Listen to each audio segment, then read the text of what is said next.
Welcome in, everybody, to Fantasy Pros MLB. This is the Fantasy Baseball Podcast. It is me, Joe Pisapia, and today we're going to continue on our Ultimate Guide series.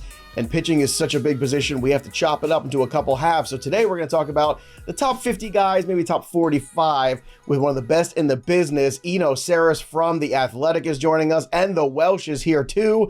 The boys are going to debate some starting pitchers here in the top 45, some guys that they like, some guys that they hate, and some guys that we have to have some bigger discussions about. Before we get to all that, make sure you subscribe to the channel, subscribe to the podcast feed. We love hearing from you too. Drop your picks here for your favorite pitchers this year in 2026. I know it's a busy time of year for you, but hope springs eternal here. I know early going, the pitchers are always ahead of the hitters. We always say that, right? But any standouts for you and some of the early coverage as you're starting to peel back the layers of that first weekend of spring games? Yeah, I don't know how much we can learn from the first week or so of games. I'm just happy when somebody gets a shot. It means something when J.R. Ritchie in Braves camp gets 2 innings because they're hurting right now. They just lost 2 guys to elbow surgery, and just in terms of like who gets the innings. Sometimes early on, it's who's getting a shot, who's being stretched out. That's almost as important as anything else, because that tells you what the organization thinks, which, they have more information than us even. On the prospect side, too, just to throw out a homer Diamondback here, but like Cole Drake and Mitch Bratt with the Diamondbacks both got early looks, and they've got absolute bullpen worries. They might be moving, and Eduardo might have to come off of there. So just to kind of like tail on to that, it's hard to read into anything. But when you see these opportunities, they could lead to like really good bullpen stuff, or it could end up being spot stars. Or if we have injuries, we keep having these shocking injuries that go out. Cole Drake has looked good. Mitch Bratt, kind of a command demon. You also had a guy on the Padres, Tristan McKenzie, throwing harder than he had ever thrown before. So stuff to pay attention to. But yeah, agreed. Like, what can we fully pull out of a lot of these pitchers right now? On top of like WBC is going to take guys. It's a really weird time. But thankfully, we don't have. At least I don't think, knock on wood, everyone's going to be pissed now that I'm going to say this, but we don't have as many of the pitching woes, I guess, as we've had with the hitting woes, as Pablo goes down and others, and hopefully no others. Yeah, it's been a rough start already for some of the pitchers, and we barely got to games before we lost a couple guys for possibly the year. Yay, good times. That's all right. There's plenty more guys to draft. We're going to talk about all of them before we do. Make sure you drop your comments below, and when you subscribe to the channel, you could win the Fantasy Baseball Championship belt from Trophy Smack, the #1 destination for epic fantasy sports hardware, and this is your moment. It's bold. It's 6 pounds of golden glory, and it can be yours. How you win it? Again, drop your comments, subscribe to the channel. That's it. That's all you got to do. And don't forget to ring the bell till it goes ding so you never miss a show here on the program. And we can let you know if you're the winner of the Trophy Smack Fantasy Baseball Championship belt giveaway. I love this one. You can wear it around your house. You can wear it out to open school night. You can wear it to, the kids' Little League game. You just, look, the more you wear it, the more you get the use out of it. I'd say wear it around everywhere you can. All right. Nothing like going and spending parent night with your championship belt and trying to explain what it was. Like, is your husband a wrestler? Oh, no. He manages fantasy teams. He's That's a winner. right. It's a whole job. John C. Reilly taught us that in Step Brothers. It's a whole other side job. All right. So obviously on the rankings of Fantasy Pros, the elephant in the room here is the Shohei Ohtani ranking. Obviously, he has one entity. He is the #1 overall guy. Some leagues still break him up. Where do you have Shohei in your pitcher ranks before we kind of get into the top 15 here? I have him around 20, where I have other pitchers that I really like that I don't know how many innings I'm going to get out of him. Shohei Ohtani and Blake Snell are right next to each other. I have 120 innings from Shohei Ohtani with a 3.08 projection in ERA. So, that's a lot of goodness. Hunter Green last year with 107 innings of great ratios was still a top 25 pitcher. I just think that it keeps him from being kind of a top 5, top 10 pitcher, because those guys, you want 150, 160, 170 innings from them. 120 would be a little bit short for that. Yeah, the cover boy of the Fantasy Black Book 2026 on Amazon, Shohei Ohtani. But as a pitcher only, Welsh, where is he in your rankings? Yeah, I've got him at 19. I've got him actually right. I think I have George Kirby one spot ahead of him. Kirby's a guy, some inconsistencies, but it's the innings, and it's like 6-man rotation is facing us with the Dodgers. The Dodgers are the Lakers of the last 5 years, where it's like they're really playing for the playoffs, or going to be super comfortable with pushing guys and, skipping starts and whatnot. But, clearly the rank, even though I know we're looking at SP, just so everybody knows, as Joe said, when you look under SP rankings, Ohtani is at the top because that is the value, the overall value of him. But as a pitcher alone, we're talking to Yahoo here, then that would be like, SP 19, 20. I mean, I think, just said 20. So somewhere in that general vicinity is like a good spot for him as a starting pitcher alone. All right, and we are going to go through these top 15 here. You can find them on the rankings, the expert consensus over on FantasyPros.com. Just click on the MLB page, look for the rankings there, and you'll find it right away. Obviously, Tariq Skubal at the top. Ohtani is number 2, but again, that's because of the weird consensus thing that happens with him because he's such an incredible all-around player. Paul Skeens is 3, Garrett Crochet is 4, Yoshinobu Yamamoto, who just pitches every single day, apparently, after the World Series, which was just so incredible. I can't get over it, I still can't get over that he came out and pitched in Game 7 that way. Christopher Sanchez is 6, one of Welsh's favorite guys over the last couple of years. Then we have Hunter Brown at 7, Chris Sale at 8, whose season got derailed, but before the injury, he was having Cy Young caliber performance. Then Logan Gilbert at 9, Bryan Woo at 10. Those are the top 10. I want to talk about the teammates for a second here. Gilbert and Woo. Gilbert is over Woo here. Do you agree, with that ranking? Do you have them reversed or farther apart from each other? I'm right next to each other, just about there where they are going. The only difference for me from between them and the guys that go above them is I see a fair amount of injury risk for both those guys. Logan Gilbert had a forearm strain. That is a precursor to Tommy John. And Bryan Woo had Tommy John already and has had a sort of various ailments to his hamstrings and back and stuff like that. He had a pec issue that cut his season short at the last year. So I really like them. And Gilbert, when he's on, looks great. I don't think that we have too much to worry about. I know the last time we saw Gilbert, he didn't look at his best. He looked a little gassed at the end of that season. But if he's healthy, he's great. I just see a little bit of health risk there. That's why I think they go right with Sale. I put them ahead of Sale because they're younger. I kind of expect maybe a few more innings, but they're all kind of in this group of, I'm jumping ahead, but Jacob deGrom comes next. It's like there's this group here of really excellent pitchers with ace-like upside and injury downside. Yeah, well, I mean, that sounds like pitcher in a nutshell. Bryan Woo last year, 198 strikeouts, there's 36 walks, 284 ERA, a .92 whip. Logan Gilbert, on the other hand here, 173 strikeouts. He had 131 innings, so less innings than Woo last season. 3.50 ERA, a 1.03 whip. So, Welsh, between Gilbert and Woo, if they're both on the board, which way would you go? Yeah, I'm going to go with Gilbert here. Love both of these guys. I actually, like was saying, like that tier where it's like the Sales and the deGroms are there is some injury risk. I kind of like that territory because then I don't have to have the really high investment on SPs. You can get these guys in like the third, fourth, maybe even someone slipping into the fifth and like a 12 team. So these are probably a little bit more of my targets. But between these two guys, Bryan Woo made the adjustments that you wanted. We dreamed on him the year prior. We're like, he doesn't walk anybody. If he only could strike out more guys. And he did that. And he had some significant innings with the injury at the end of the season. But I love Logan Gilbert. Logan Gilbert actually pitched today as we're recording this first spring outing. Looked good. Velo was up. He was dominating guys with his splitter. And that's what you want to see. And last year he had an over 30% K percentage. He's still not walking guys, and both of these guys had close to expected ERAs right in the same general range. So this is a really popular guy. I remember Derek Carty, one of his favorite bets last year was Logan Gilbert to lead the league in strikeouts because he would get massive innings. He's got really great stuff. The strikeout ability is going up, and then he was just hampered by some injuries.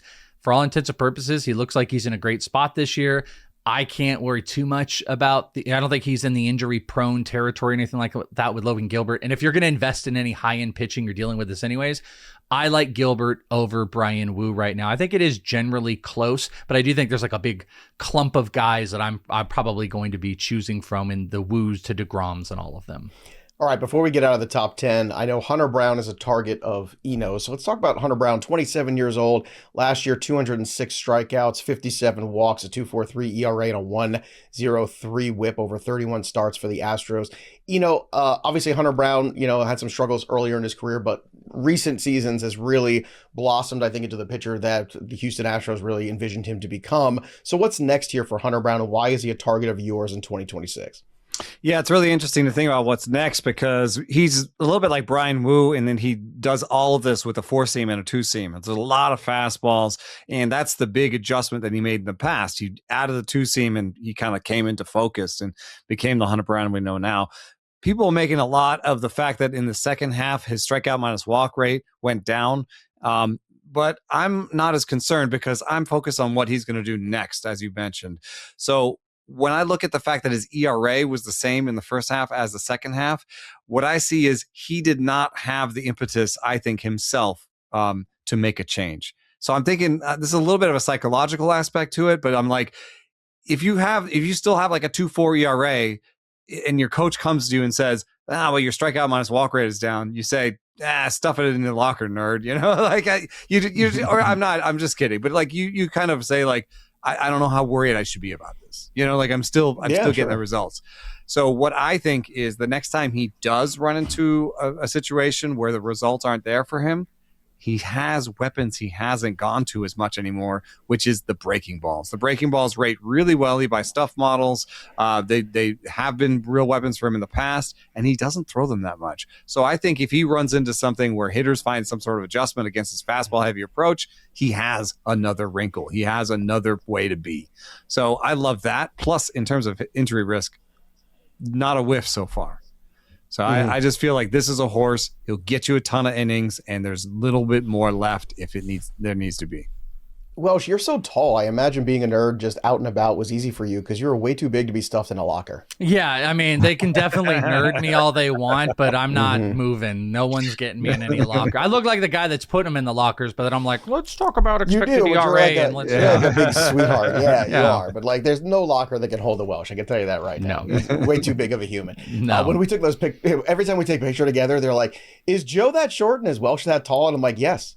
Yeah, like the amount of times I'm told like, hey, bend down a little bit. So I'm like, okay, well, then I'll bend down. All of us too, and everybody in this company's so damn tall too. Like, I'm at best average height, but like everybody's a giant. Eno's pretty tall though too. I don't think Eno. I don't know if Eno and I ever hung out in person. A leader of nerds is definitely not putting Eno in any locker. That's right. You gotta be. I'm 6'2". You gotta be above 6 foot to hang out with pitchers, man. They're all pretty much all tall. Yeah, that's fair. Unless you're a catcher, the way I was too. In which case, you wear all that gear and you say, "Shut up and just do what I tell you." You're our Jose Trevino here, so keep that's going. right. That's what I am. All right. So at number 11, you mentioned Jacob deGrom. Then at 12 is Logan Webb. I'm going to pause there for a moment because Logan Webb, the model of consistency. Welsh, I think he gets underappreciated every single year. Going back to 2022, 192 innings, 216 innings, 204 innings, 207 innings. He just takes the ball every fifth day. He is consistent. He's going to give an ERA somewhere in the mid to low threes. He's going to give you a whip somewhere around 1.2 something. And in terms of strikeouts, actually made a jump last year from 172 and 204 to 224 and 207 innings. So Logan Webb, another guy too, like the strikeout to walk ratio is always solid. It's a good ballpark factor. I feel like annually he gets overlooked, and I don't know why, and I don't know when people are going to wise up and realize what a great investment he is, especially in those auction formats, salary cap formats. He's such a good investment because he costs less than the other guys typically in this range, yet he consistently gives you productivity somewhere in that exact same range, but at not a fraction of the cost, but certainly a discount of the very top guys. Yeah, and by the way, I'm like one of the highest on Hunter Brown, so on our rankings at least, so I completely agree with the Hunter Brown one. The problem is like, it kind of comes back to my philosophy this year of how I want to draft. Like, I'm just not super interested in the high investment. So you start to look at these tiers and buckets, and it's like Skubal and Skeens probably belong in their own. And then there's like this like sub one that's only Crochet. And then if you want to make an argument that it's like Yamamoto, Sanchez, Brown, but then there's this big bucket. So those guys cost a lot, and I want to be drafting hitters in there. So then there's this giant bucket of these pitchers from the Chris Sales down, and that's where I stop at Logan Webb, and I go, this is the guy that I want. I'm not really taking any big risks because I'm not having early investment in pitching. So I also kind of don't want to take these big crazy shots on upside, like a guy in the 4th or 5th round that, yes, he's got the second round upside, but that has like a lot of volatility. I want steady eddies, and that's where it comes back to Logan Webb. Like Logan Webb is exactly that. Does he eat innings? Sure does. 3 straight years of 200 plus innings. Great whip numbers. Under 3.5 ERA. He consistently does. This past year, we also saw the Ks take a giant leap, almost 6 percentile points from 20 to 26% K percentage, because what he decided to do was up the sweeper. He went sinker, sweeper, changeup, and that was just lowering the changeup usage. It just made everything more effective. And it's in a super hitter friendly environment. And like, I love everything that he does. He's got some great offensive support than bringing in Rafael Devers over there. I love the ballpark, and I think the cost is really great. You can make arguments that like Cole Ragans' upside is just so much better if there's some injury stuff. Hunter Green, there's some like Logan Webb is the steady Eddie, so it's like that. This is a guy I'm going to own a ton of, and that's really more of what I'm going to target because I think we can look at some guys like Ragans and Hunter Green, and we can go, my God, the stuff that could be top 5. But like Logan Webb is going to go after majority of the time all of these guys, and I'm going to have him on so many teams this year because I think he's a great anchor to my rotation. And I personally want to take my risky shots a little bit later because I think there are some really, really great starting pitchers that have some risk attached to them with incredible upside. And Logan Webb is just going to fit all my team molds. There's a sweet spot for me with those guys. It was coming up sooner than later, but this first tier, Hunter Green at 13, Cole Ragans at 14, and then Max Fried rounds us out at 15. Cole Ragans for you, I kind of a weird season last year. Are you in or out on him on his current ADP? It's really interesting because the only complaint I have about Logan Webb is that in some formats you have a innings cap. And if you have an innings cap and Logan Webb's strikeout rate goes back down, then, having a guy like Cole Ragans who may only throw 140 innings but get 180 Ks and 140 or whatever it is, there's different ways to get your strikeouts. Great point. And, when you don't have an innings cap, then you want Logan Webb because you can just pile up those innings and you get to, 200 Ks with 220 innings or whatever it's going to be for him.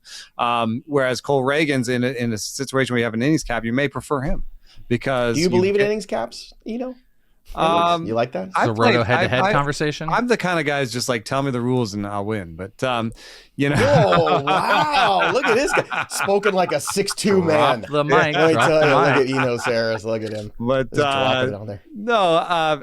I get the reasoning. But, what I don't like actually are K9 leagues, which is another way of kind of doing this. Because if you do use strikeouts per 9 as a category, you really turf starting pitchers. It's really hard. There's only like 30 starting pitchers that are really worth it. In those leagues, and then you basically push everyone to kind of a reliever strategy because reliever strikeout rates are so much higher. So I'm okay with innings caps because I get what you're trying to do, but I don't like K9, and there's some similarity there with Cole Ragans in particular. The stuff was back when he came back from injury, which is something I like. So when you're buying somebody who has injury risk and was largely injured last year, I much rather he pitch some at the end of the season because it just proves to you that they came all the way back, and there's not going to be like an update that's like, oh, well, it didn't take, or, oh, well, it's time for surgery, right? Like, he came back and he showed us that the stuff was there, the stuff that we all love. And I don't have a ton of innings written down for him. I've got Cole Ragans a little bit lower than this. I've got him at 17.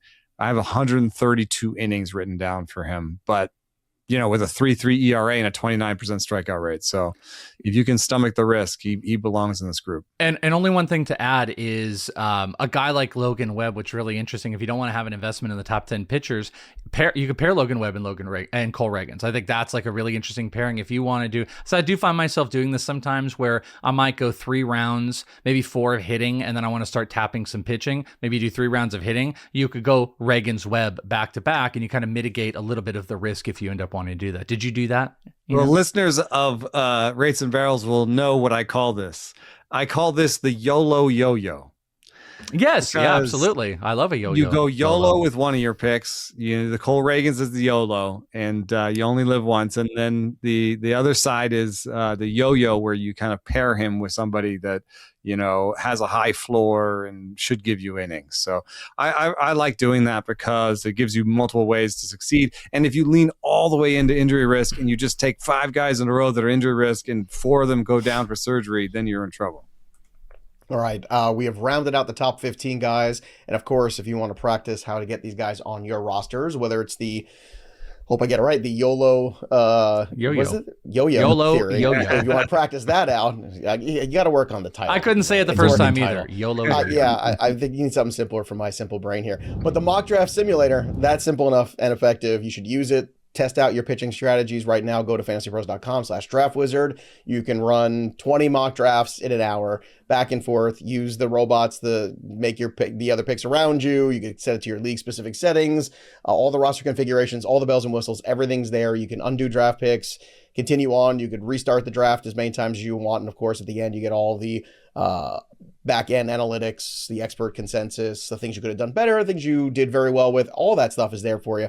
Download the Draft Wizard app for MLB wherever you get your apps, or go to fantasypros.com/draftwizard today. That way you can practice your mock drafts. And while you're at it, you might as well figure out where to play your leagues as well and how many innings limits you want. You can basically do whatever you want over on Fantrax. There's no limit, because it runs 365 days a year. You have off-season trades for all your dynasty leagues, real-time updates, seamless player transactions as well. You could trade draft picks as well over on Fantrax, and unique scoring systems too. So however you want to create your fantasy for baseball, you can do it over on Fantrax. So bring your fantasy baseball league to Fantrax today for an unbeatable user experience. Sign up today at fantrax.com/fantasypros. That's fantrax.com/fantasypros. All right, next grouping here in the second tier, we're going to start off with Freddie Peralta, who at 16 annually, I think another grossly underrated product. 3 straight seasons of 200 plus strikeouts. He's playing in a contract year for the New York Mets. He seems like a happy camper so far in camp. Joe Ryan dealing with a back issue at number 17. We'll keep an eye on that ranking. George Kirby at 18. Dylan Cease at 19. I want to pause there on Dylan Cease for a moment. Dylan Cease, a bit of an enigma last year. Another guy too who takes the ball every 5th day. Durability is the best ability. He has fluctuated a little bit sometimes with that walk rate from time to time. Last year, I think a lot of us who dug into the deeper numbers on Fangraphs consistently were saying, well, but the expected ERA is better than ERA, and the xFIP is better than the ERA. Eventually this is going to get right? Like everything's going to be okay. And that just never did. So now he's in Toronto. So what does that mean for Dylan Cease in 2026? I want to get your take on Dylan Cease in his new location. What happened last year in terms of some of the progress he made the year before and losing that? Yeah, the second half was a little bit better, but a 4.04 ERA is nothing to write home about for Cease in the second half there. So, yeah, I think you're right that he's just a guy that has a very small arsenal in that fastball and slider for the most part. And when his command is really good, he has the good years. And when his command is not as good, he has the bad years. I think last year there's some team factors that also contributed. The defense was the batting average on balls in play was the worst of his career. So there's some reasons that like you would expect him just to be better, even if he has these flaws. But one thing that I like about him changing teams is there's another voice here, and particularly the Blue Jays. They have thrown more splitters as an organization than any other team in baseball in the minor leagues and the major leagues for the last couple of years. And I don't know if it's going to necessarily be exactly a splitter that Cease throws, but that just makes me think that if there's some team that could maybe get him to throw a usable changeup, it might be them. I just want him to throw one more pitch he can command and maybe one more pitch for action. Just widen that arsenal a little bit, and it'll take the pressure off of his fastball and his slider, which are excellent. But if you have such a small arsenal, what you do get prone to are home runs and shorter outings, which anybody who's watched Cease knows both of those things have been a problem for him. Welsh, in an era of pitchers that, so often we talk about injuries, we're discussing injuries at the top of the show when we haven't even really begun baseball barely. Dylan Cease is a guy that shows up. Dylan Cease is a guy that eats innings, and he is mostly positive. He's going to give you strikeouts, that. But to some of Vito's points too, there has been some inconsistencies. There's been the good Dylan Cease and the bad Dylan Cease. Is he a player that's on your radar at all at his current ADP?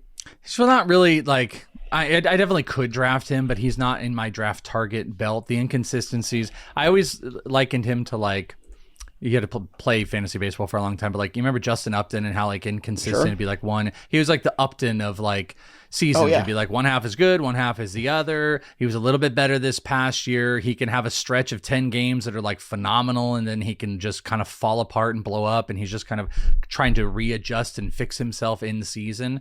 I'd love to see a pitch change as well. One of the things that's really odd about him is, and I guess it's always kind of been the case, but this past year even more, he throws his slider and four seam.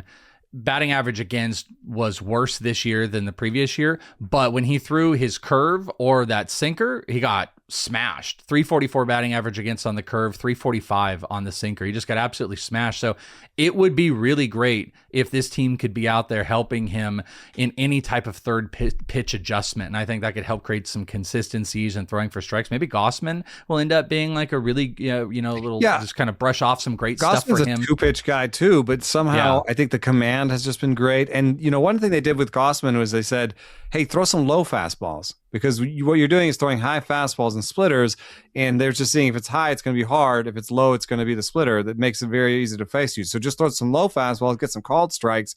That was literally the biggest adjustment that they made with Gausman. Maybe there's something like that for Seaton as well. like a veteran two-pitch pitcher. There was this video, it doesn't maybe mean much to anybody, but from camp a couple days ago and I'm not out there, so this isn't like me being like, oh, I heard these guys talking, blah, blah, blah. But it was a video someone posted, and it was Gausman walking with Cody Ponce, who I love this year, and Dylan Cease, and they're walking up a hill, and Kevin Gausman is just spitting just information at them, talking about pitching and talking about location and stuff. And that's the kind of thing that's in my head. It's like, maybe that's something that could end up clicking for a guy like Dylan Cease, because we definitely know what the good can look like, but the good is also paired with just consistent inconsistencies. Like, you just know there's going to be a stretch where it's not good. So I see the upside of Dylan Cease. I know like Rico really loves him and stuff like that. But I would love like a little bit more of a discount on him. He's going inside the top 20. He's not inside the top 20 for me.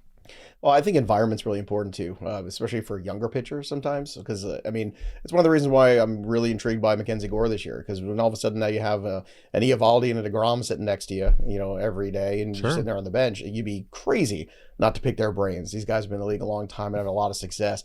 Like, that's how you get better. I don't think you could do that on the Nationals last year. When you go through a rough patch, there's nobody there to help you through it. Also, Rangers organization has like completely revamped how they develop pitching just in general too. So I'd give them the extra bonus. I'm also a Mackenzie Gore fan for this year. I love him at the ADP, especially what the upside is. All right, number 20 on the list on the rankings is Jesus Luzardo. I want to talk about him for a moment because, this is one of your targets. A weird season for him, right? Came on like gangbusters in April. Then he had a 5 ERA in May, in June, and July. And then the ERA dropped down to 3 for the last 2 months of the season. At times he struggled against right-handed hitters. It was just a weird year for Jesus Luzardo, despite the fact that there was a lot of success. So what did you see in 2025 that makes you excited about him in 2026 with some of that up and down that he did experience? I actually have him as an avoid. Yeah. Nothing excited. There's nothing exciting, actually. Oh, it's an avoid target. Oh, pardon me. I just read the target bit. That's on me. My apologies. So, why do you hate him so much? Yeah, what about his face makes you hate him? Well, just the thing I apologize. His velocity has really oscillated, and it's usually plus, 90, even when it's 95, that's pretty good, especially from the left side. But there's this weird thing that when he has a velocity under 96 miles an hour, his ERA is like 4.5 on the season. And when he has it over 96 miles an hour, his ERA is 3.6. Last year was 96.4. Aging comes for everybody. If it's 96.1 or 95.9 this year, like, are we getting too close to where he was bad? Like, his shapes on his fastballs are not good. And so when it gets too close, when the velo gets too close to league average, I think he's not, like, the soft stuff around is not good. Like, the command's not that great, the health is not that great, and then when his velo drops, the shapes aren't great. So, like, I know that when he's throwing 97, he looks dominant, and you're like, oh, all the wins on this Philly staff and all that. But I just see too much where I'm like, this could go wrong in lots of different ways. You could get hurt. I feel so much better. It could go down a little bit. Yeah. Because I was kind of bashing him in my intro, so now I feel really much better that he was an avoid of yours. All right, so he's an avoid at 20. I agree with that consensus, obviously, from the intro. 21, Kyle Bradish, really interesting. Talked about guys you want to see at the end of the year come back and have a little bit to prove that they were healthy. Kyle Bradish, he's exactly that guy for me too. Framber Valdez at 22, the newest member of the Detroit Tigers. Then Blake Snell at 23. Now, Welsh, this is a guy you're avoiding. You and Blake Snell have a history together, lots of pictures taken in spring training, lots of time hanging out, doing curricular activities, a little extra. So let's talk about Blake Snell for a second here, because already going into the season, despite the fact that he did pitch in the postseason and down the stretch for the Dodgers, and pretty effectively at that, there's been concerns about him starting the season on time. So Is it just as simple as that? It's just too high of a risk considering already it's not even March and we're already concerned about him starting the season on time? Yeah, mine's pretty simplistic. It's not about his stuff. Like this borderlines the Jacob deGrom things from a couple years ago, in that like when Jacob deGrom was out there, he was amazing. So I'd always find points to defend. I'd be like, well, when he's out there, he's one of the best pitchers and blah, blah, blah, and he would be hurt. This is simply about Blake Snell missed a boatload of games last year to a shoulder issue. He currently has a shoulder issue. There is no actual timeline. Katie Wu reported today that there is no timeline and that according to Dave Roberts, time's ticking, but like I told him the other day, opening day is not necessarily a hard or fast target for us. I just don't want to have early heavy investment on a pitcher that's got a shoulder injury. I don't know what that's going to do. How many times have we gone down this road with Blake Snell? He is massively talented, but throw in 6-man rotations, throw in the lack of need for this team to be hyper aggressive early because they're so dominant across the board, and they can throw the River Ryans of the world's out there, injury stuff. They have got guys that they can continuously throw out if they stretch out Roki, that they just don't need to push Blake Snell. So they don't need to push him. They got 6-man rotations. They're playing for October, and he had a shoulder injury that had him miss so much time last year. So to invest in him in the top 25, it doesn't make sense to me, even though his stuff is really good.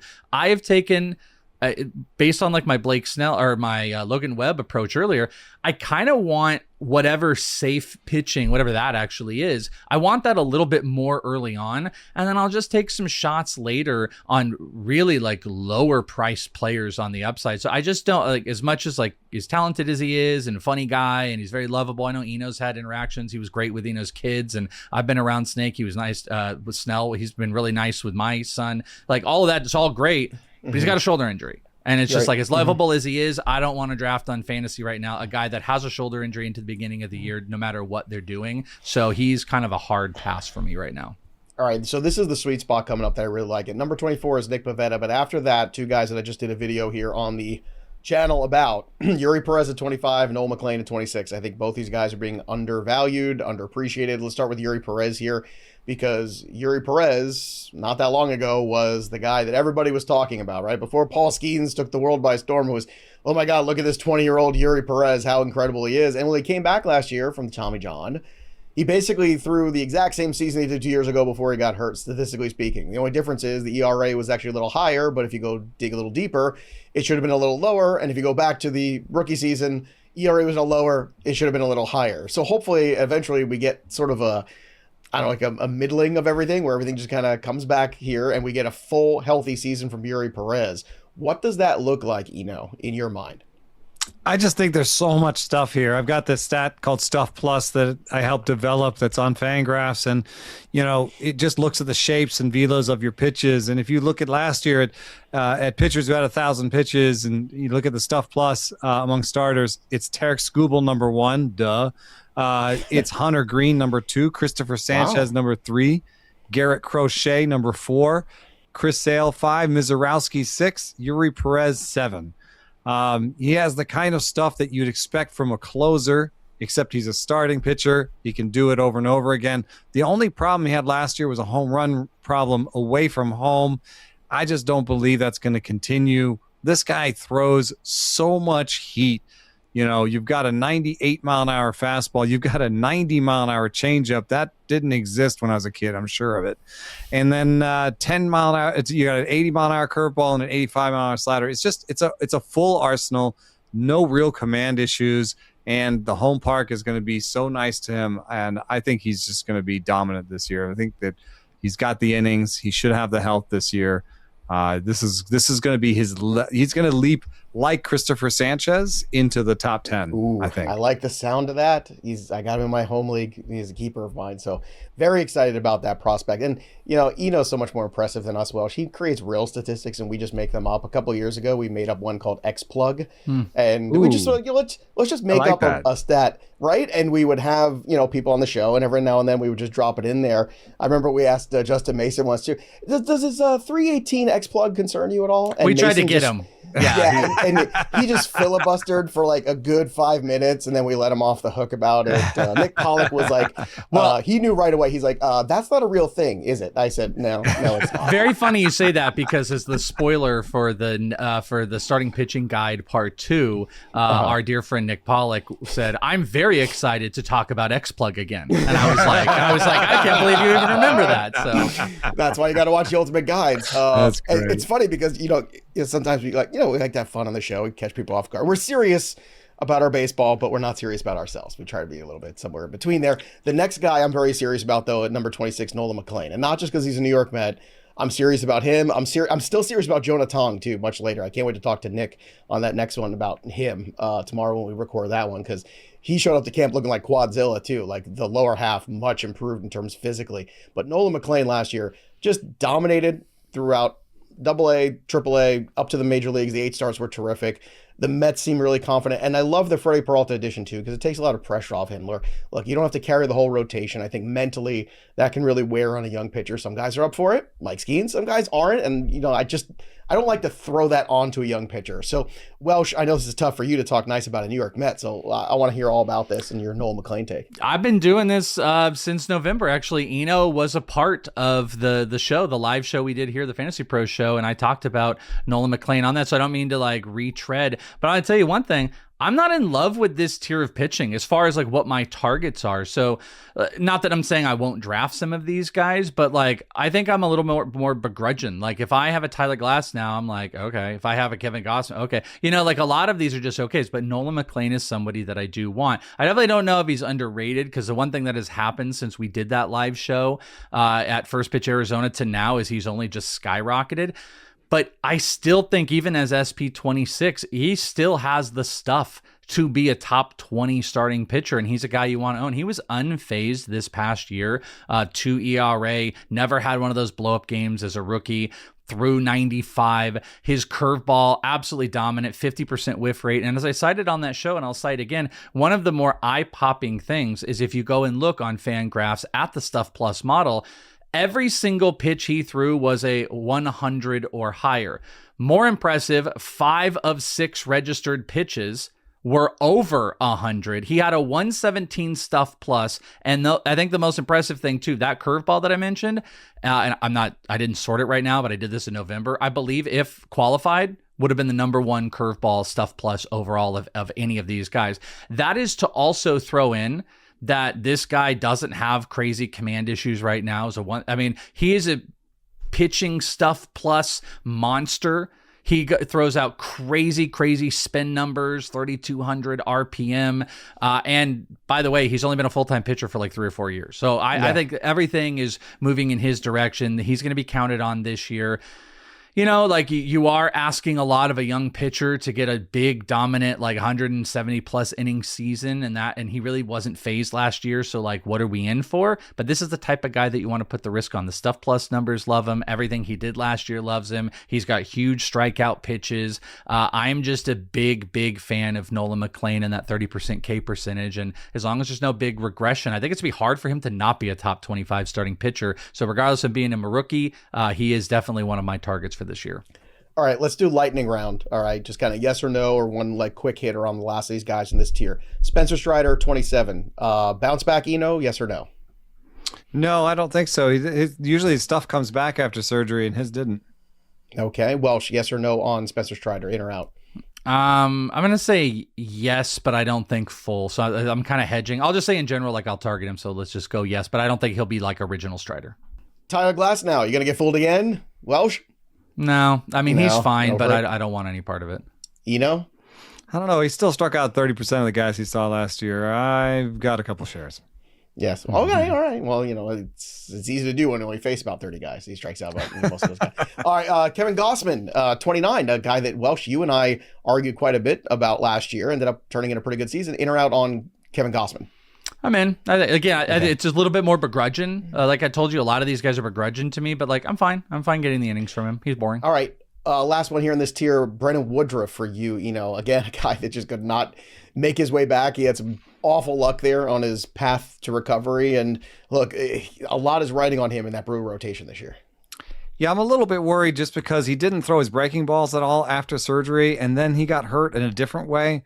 So I sometimes we think, oh, he fixed the thing that was hurt, and he did have the surgery, and it was a big deal surgery, and he came back from it, but then he got hurt another way. So I'm worried that we're headed into like a often hurt part of his career, and the physical breakdown period. And like just the fact that he didn't throw the sliders and the breaking balls after he came back says that, like, are we sure he's 100% right now as we speak?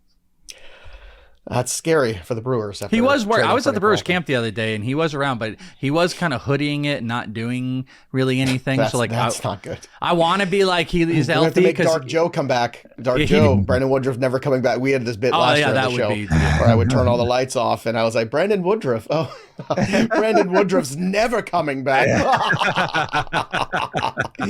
Oh, what? Oh, everything is fine? How about a stray ground ball to the balls? No, Brandon Woodruff, you're never coming back. It was a fun bit we like to do on the show here. All right, let's get to numbers 31 through 45. And by the way, don't forget our sponsor of today's show is Hard Rock Bet. And if you haven't already, place your $5 bet at Hard Rock Bet. If it hits, you get your winnings and 150 in extra bonus bets when you win over at Hard Rock Bet. So download the Hard Rock Bet Sportsbook app today. All right, 31, Sonny Gray now with the Boston Red Sox. Trey Yesavage, what a year for him. I mean, going all the way up. Quick take on Trey Yesavage for me too, because I'm curious what you make of a guy who had such a meteoric rise going from single A to the World Series all in the same year and not looking out of place. Do you see a lot of regression? Do you think this is the right place for him? What do you make of Trey Yesavage's value right now? I'm taking Jacob Misiorowski over him because, what I see, there's some risk in Trey Yesavage, which is that he has such a unique release point and, a set of pitches that maybe it really worked amazingly the first time through, and then maybe the second and third time people see this, it doesn't work as well, especially since he doesn't have great command. There might be ways that hitters can be like, I know what to sit on. I know what I'm not going to swing at this. I'm not going to swing at this. He is throwing a new curveball in camp, which would give him something that went sideways that he does not have. But in general, I just like Misiorowski better because Misiorowski had a similar command problem, but he fixed it by throwing a 92-mile-an-hour slider right in the zone. And I think it's just hard to hit a 92-mile-an-hour slider. So I think Misiorowski has figured out a way has already sort of pre-adjusted, whereas we may have to wait for Yesavage to make an adjustment this year. Misiorowski at 33 right after Yesavage, so good conversation there. Nathan Eovaldi at 34, who had a great season before his injury. He was absolutely dominant. Cam Schlittler at 35. Another guy who came on like gangbusters for the New York Yankees. And at 36, Michael King. Welsh. Michael King, one of our favorite guys a couple years ago. We were on the Michael King bandwagon. He had a fantastic 2024. 2025 was not quite the follow-up. Health had a lot to do with it. So does he get a pass from you for last year? And what does it mean that the Padres felt good enough to bring him back this offseason? Yeah, I think there's like a pseudo pass because you're getting, I think a pretty good discount outside the top 35. Like Michael King has got really great shapes. I said this a lot in the offseason. Lance Brozdowski spent a lot of time talking about what a great free agent he'd be in so many different markets, specifically the Cubs, because it's like, yeah, the results weren't there, but this guy's just got like really, really good shapes. He spins the ball a bunch. And I think there's still a lot in the tank for him. If a healthy season can do wonders, good offense behind, great ballpark to pitch. I'm a Michael King guy. 24% K percentage, close to 25 that I think was just part of the down. This is after having a 27 and a 29% K percentage. Those are on the higher end. So if I can get 150 innings out of Michael King, I think he's going to easily beat the top 35 SP. So I want to have some shares. I can't wait till we get to the busts and the must-haves and the sleepers, because there's going to be some fun debate here with some of these guys we're talking about. Real quick, Eno, for you, what's your take on Michael King in 2026? It's just, that says I'm gonna borrow. I feel like, oh boy, that was not good. I did not care for that long hemmed and hawed at pause. Michael Ooh, King. Yikes. I'm just gonna borrow an answer and just be like, I think I'm targeting other things around here, because he's part of a group of injury risks that we're going to get to here. I mean, if you don't mind me kind of jumping ahead here, Nick Lodolo, Zach Wheeler, there's some injury risks that are coming up right here. And I don't know if it's the time of the season right now, early in the season. I'm drafting a lot of draft and holds where it's really important to have the innings because you don't have the waiver wire. You know, I will say, like, if it was in a 10-team league with a waiver wire and IL slots, then I'm back in on these guys because I have a place to put them and I can go to a waiver wire and pick guys up. So, you know, a guy who's either injured or really good, like a Wheeler or a King, you know, I think that's fine. I don't think he's like ranked really poorly, but right now I'm drafting in leagues where innings is everything. And I don't know how many innings he's going to give you. I think that's a great piece of advice, though, too. If it's a shallow league, you could take more of a chance on guys like this. And look, Wheeler scares the heck out of me. Thoracic outlet syndrome, no matter what brand of it, has not been very kind to a lot of major league pitchers over the years. So that scares the heck out of me. Lodolo was 37. Hold on real quick on King. Sure, Can I go back real quick? Oh, yeah, sure. Because I think it's just an interesting thing. You know, what do you think of ATC or like Cardi or Ariel they put almost 160 innings on Michael King? Like, is that, make you feel optimistic? I don't have a number like that. I ended up just hand projecting innings because, you know, if you use depth charts projections and stuff like that, they have their own numbers that are done by humans for the most part. Some of the systems project their own number using data. I think that, you know, I'm going to do a blend of human and data. So I've got a 145 number for him. Yeah, he's interesting because he pitched 170 the year prior as the first season as a starter, and he put up 100 the year before. But also just want to point out, just as one other caveat, is this is also a very important deciphering between the normal consumer home league type of stuff and the NFBC type of leagues, like draft and hold. Like the draft and hold league conversation molds into us talking about like people that are just doing their home leagues more and more than ever, because of exactly what Eno just said. Draft and hold, don't want these injured guys, run away from them wouldn't hit them with a stick. That's not a saying, you might want Luis Castillo, like as boring as Luis Castillo is. You might want him over Michael King because you're just like, hey, I'll get 180 innings. I'll probably use 120, 140 of those at home, and like, I'll know what I'm getting. What's the saying that you wouldn't use your Don't shake? tell me no. No. Yeah, that's never what tell we're. Welsh the no, saying. You got to tell me. I got to get makes better. Up his own. It's a Welshism. And we haven't had a good one yet to start the year. I'm trying to get my Welsh plus numbers up here, guys. I need to improve on them. You're way below. You're way behind. Home leagues versus like draft and hold definitely is like an important thing for people to be able to decipher when you listen to podcasts, because you know you're out there going to draft your 12-team home league, and if people are only talking about draft and hold like that, Eno just kind of was able to do a really good job of deciphering and say, hey, if I was playing in a 12-team league and I got IL, now Wheeler is a spot. Well, that's important for you guys to know as you're listening to it. And that's where I'm talking about that is like a guy with Michael King who's low investment in those type of formats. I'm already also going for safer guys at the top end of my rotations. So this is the range where I'm starting to take those risks, but I'm not talking in draft and hold. Yeah, that's another piece of context that's really interesting. What did you do with your first few picks? If you took Blake Snell before, you can't take Michael King. Absolutely, 100%. Yeah, you're 100% roster right. construction matters. 37, Nick Lodolo, who I actually thought, is finally starting to emerge as the pitcher we've been waiting for the last couple of years. Sandy Alcantara, 38, hopefully a better year in year 2 from Tommy John recovery. Zach Wheeler, we already talked about him at 39. At 40 is Chase Burns. Welsh, this is one of your targets in this range. Let's talk about Chase Burns for you and why you like him this season. I will shake a stick at Chase Burns. I got that. Phrasing. I want Logan Webb. I want those safe guys because this is where I want to start taking a couple shots, and Chase Burns is a guy I want to take the shot on this year. He is in line to do some electric stuff. He's already got this absolutely ridiculous fastball, average 99 last year, 25% whiff rate on the fastball. His slider, disgusting, over 90 miles per hour. Early spring reports look really good. Trying to get that changeup up more. If a 3-pitch mix with decent command, it's not a great ballpark, but they've got a ton of offensive support. I think he's going to be really hard to hit this year.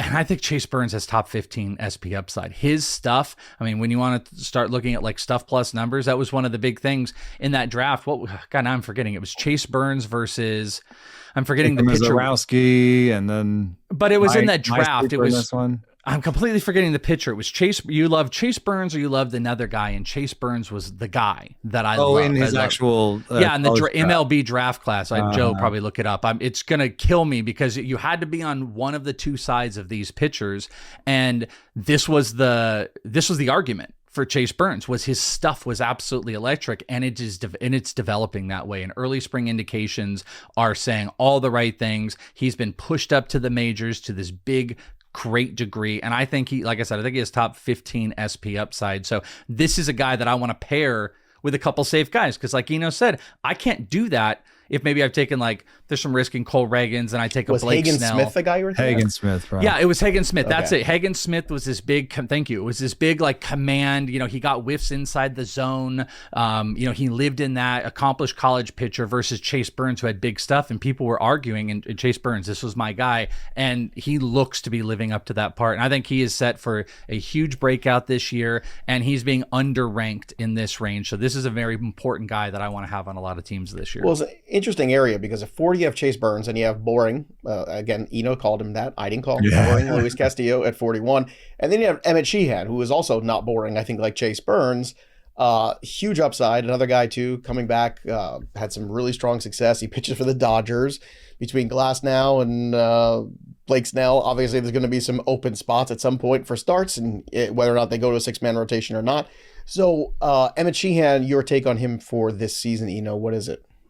I mean, he's got an electric fastball, a really great elite changeup, and so he shouldn't have platoon issues. That's one thing I like about him. The Mind model does not love his breaking balls, but batters hit 100 and slugged 200 off it last year. It's like a 92-mile-an-hour slider, so you always have to leave room for the model being wrong. Plus, if he's got such an elite changeup, he can throw some right-on-right changeups. Lastly, the team context, I think, favors him, actually, because he's one of the few pitchers on this staff and the Dodgers staff that I think is in a position to just pitch as much as he wants to. I don't think that they're going to baby him necessarily. He's had the surgery. He's young. These older guys are going to have all these injuries. And I think he'll get, last year, Yamamoto led the Dodgers with 170 innings. I could see Sheehan getting to that 165, 170 inning threshold just because all the guys will get hurt around him, and that's sort of the season I foresee for him. Yeah, I was such a big Sheehan guy a couple years ago. I remember when he was leading the minor leagues in strikeouts, and it was just super exciting. And it felt like he was just kind of under the radar a little bit. And then, unfortunately, just injuries happened. And it's great to see him bounce back, though. He looked so good last year. Love him. All right, the rest of this grouping here in this tier, closing out, Ryan Pepiot, solid guy. I think he was one of Eno's guys last year, if memory serves, on this show. I want to say he was a big Pepiot guy. Solid season from him. Look ahead on the rundown. Yeah. Careful about the rundown with these last couple guys here. We got some guys. I'll just say the names. Bubba Chandler at 44, Robbie Ray at 45. So let's get to the sleepers here, because that last guy, or actually second last guy, number 44, is one of your sleepers. Welsh, talk to me about Bubba Chandler.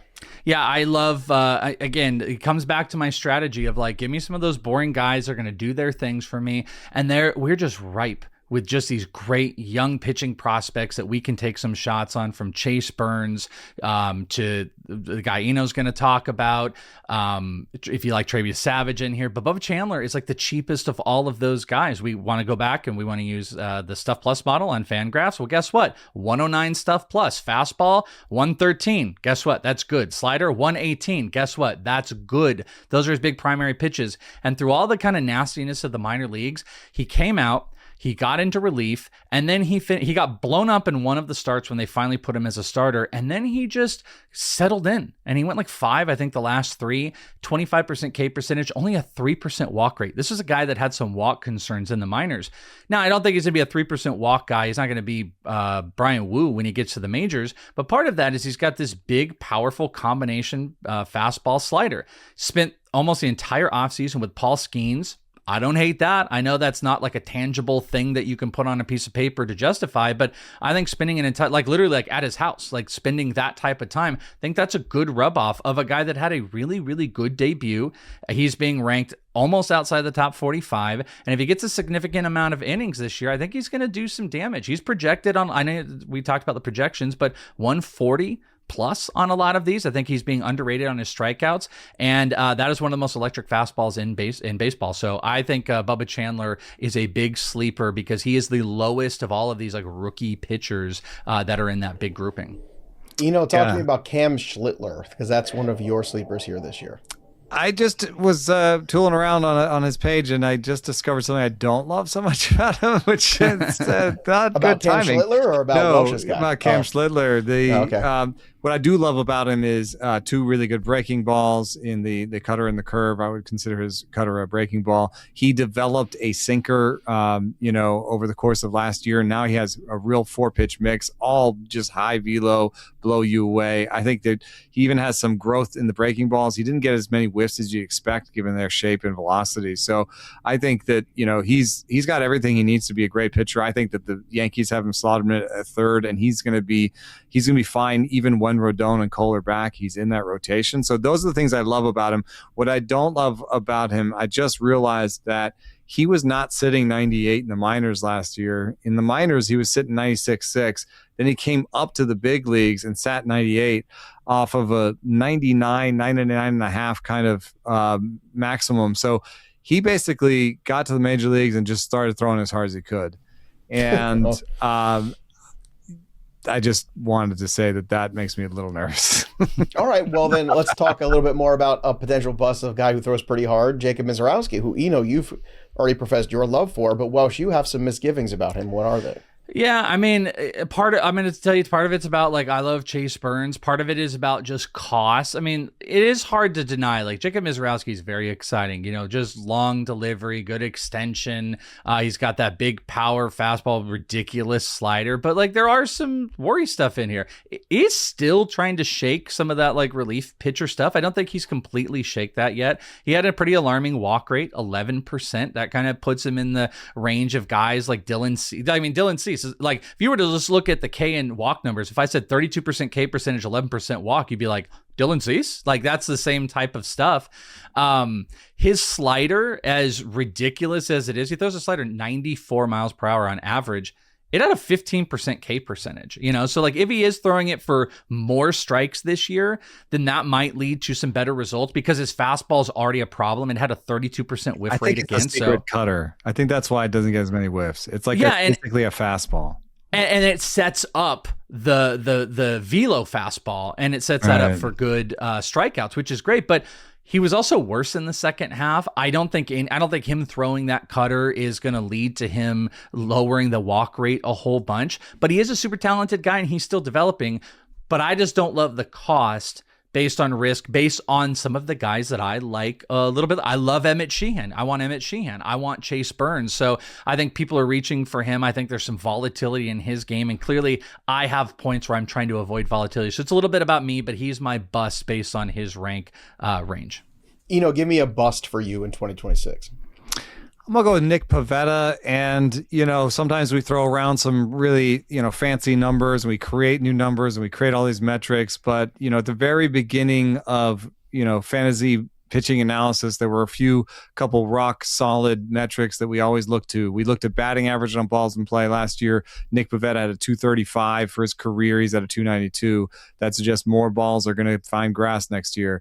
We look at strand rate. That means how many of the runners do you leave on base? He left 79% on base. 70% is the league average. So more of those runners are going to score next year. In short, he basically got a little lucky last year. And I know he moved to a new park, and it was the first time he'd really been in a pitcher-friendly park, and that helped him. But I think his numbers are going to look a lot more like his away numbers last year in terms of overall. He had a 3.55 ERA. You could say, hey, that's not so bad. But he also had some months with a ERA that starts with a 4. So I think in the end, he's going to end up like a 3.94 ERA guy. It's not going to kill your draft, but you're looking for maybe more not the best investment too at that range too, because some of the guys we talked about around Pivetta, I just want to go back to that grouping, is Eury Perez, Nolan McLean, like two of our favorite pitchers collectively. And think about like what we're talking about, what might be in front for McLean and in front for Eury. Mm-hmm. I think we basically just saw Nick Pivetta's career season. So that was the rear view, right? I don't think it's going to get any better going forward. All right. Can it get any better for your must-have Ryan Pepiot? I listened to you last year. I made some Pepiot investments. I was very happy with the return. Am I in for an even better 2026? Yeah, I mean, one of the things that's really hard about doing this, you've listened to us talk about how you've got these young guys who have all this like upside, but all this downside. You know, you heard me talk about how I love Misiorowski, and you heard Welsh talk about how he's worried about him, and I'm nodding right along with him, so I understand. You know, and so in the drafts, you either are choosing, do I choose this guy with all this upside, or choose this really boring old guy? And I mean, isn't Eovaldi in this tier? It's like, do I take like Eovaldi is like right next to Cam Schlittler and Jacob Misiorowski? That's like it's enough to give you schizophrenia. You know, it's like I'm either going to take the most boring old guy that can give me a half a good season before he gets hurt, or I'm going to take one of these young guys that could be win the Cy Young this year. You know, and I think that Pepiot is actually just one of these really interesting guys that sort of has elements of both. You know, he didn't have the greatest season last year, so I'm surprised to hear you say like thanks for that. He was solid. No, because you know why? He was solid and he was free. Yeah, and I think that's pretty a good free. combination. He was pretty free last year. People were really afraid of that ballpark going in, and for good reason. Yeah. It destroyed Shane Baz, and like, you know, there were some other people that had some real trouble with that ballpark. It was a minor league ballpark. He ended up a 41st ranked starting pitcher. You know, now he's going 43rd. I think that's his floor.